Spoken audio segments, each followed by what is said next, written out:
Hello বন্ধুরা, সবাইকে তোমাদের অনেক স্বাগত জানাই আমার চ্যানেলে। তো আজকে তোমাদেরকে দেখাবো আমি সুন্দর একটা মিষ্টির রেসিপি, একদম কম সময়ে। আর তোমরা শুধুমাত্র ছানা দিয়ে বানিয়ে নিতে পারবে এই রেসিপিটা। তো তোমরা রেসিপিটা শেষ পর্যন্ত দেখতে থাকো, আশা করছি তোমাদের ভালো লাগবে। আর যদি ভালো লাগে তাহলে কিন্তু লাইক, কমেন্ট, শেয়ার আর সাবস্ক্রাইব করতে একদম ভুলবে না। আর বন্ধুদের সাথে শেয়ার করবে ভিডিওগুলো বেশি করে। তো বন্ধুরা, তোমরা প্লিজ একটু সাপোর্ট করো।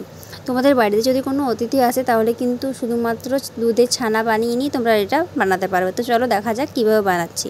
দেখো, প্রথমে আমি দুধের ছানা তৈরি করে নিয়েছি। এটাতে একটু ভিনিগার দিয়ে বা কাগজি লেবু দিয়ে তোমরা ছানাটা তৈরি করে নিতে পারবে। তারপর উপরে সব জলটা ছেঁকে এভাবে ভালো করে মাখতে হবে। এইভাবে কিছুক্ষণ মাখার পর বন্ধুরা হাতের তালু দিয়ে ভালো করে কিন্তু মাখতে হবে। ছানাটাকে যত ভালো করে মাখবে তত কিন্তু মিষ্টিটা ভালো হবে। তো দেখো, এইভাবে সুন্দর করে মাখতে হবে। আর এখানে যাদের হাতে না লাগে সামান্য একদম ময়দা নিয়েছি। তো দেখো, এখানে আমি লাল কালার দিয়ে দিয়েছি। আমি লাল রঙের মিষ্টি বানাবো ওই জন্য। এটা কিন্তু অপশনাল, তোমরা সাদাও বানাতে পারো, কিংবা তোমাদের অন্য কালার পছন্দ হলে বানাতে পারো। এটা কিন্তু খুব ভালোভাবে মাখতে হবে। যতই ভালো মাখতে পারবে ততটাই কিন্তু সুন্দর মিষ্টিটা হবে।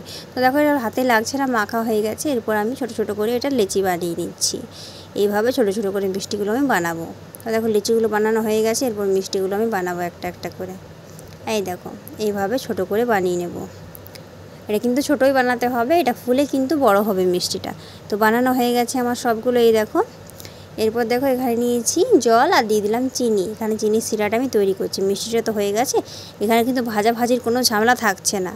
তো দেখো, চিনির সিরাটা হয়ে গেছে। এর মধ্যে আমি যে মিষ্টিগুলো বানিয়ে রেখেছিলাম সেগুলো ছেড়ে দিলাম। একদম কম সময়ে কিন্তু বন্ধুরা, অতিথি আসার পরেও তোমরা এটা সঙ্গে সঙ্গে বানিয়ে নিতে পারবে। তো ছেড়ে দিলাম। এরপর দেখো, গ্যাসের ফ্লেমটা লো করে দিতে হবে। আস্তে আস্তে এটা ফুলে উঠবে। লো ফ্লেমে দেখবে কত সুন্দরভাবে মিষ্টিগুলো ফুলে উঠবে। তো দেখো বন্ধুরা, আস্তে আস্তে মিষ্টিগুলো ফুলতে শুরু করে দিয়েছে। এটা দেখতে কিন্তু আমার খুবই ভালো লাগে। দেখো, আস্তে আস্তে ফুলছে। দেখো কত বড় হয়ে গেছে মিষ্টিগুলো। তো ব্যাস বন্ধুরা, মিষ্টিগুলো কিন্তু তৈরি হয়ে গেছে। এরপর আমি গ্যাসের ফ্লেমটা বন্ধ করে দিয়েছি। এরপর কিছুক্ষণ এটাকে এমনি আমি রেখে দেব। এই দেখো, গরমই আছে। তো ব্যাস, এটাকে কিছুক্ষণ আমি এরকম রেখে দেবো। তারপর কিন্তু আমি রস থেকে ছেঁকে নেবো হালকা করে।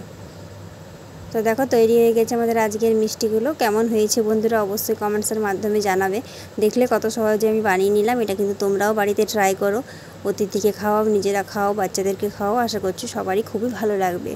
আর এটা খেতে কিন্তু একদমই দোকানের মতো হয়। তো ভিডিওটা ভালো লাগলে অবশ্যই একটা লাইক দেবে। আর এরকম ধরনের আরও নতুন নতুন রেসিপি পাওয়ার জন্য আমার চ্যানেলটা অবশ্যই সাবস্ক্রাইব করে রাখবে।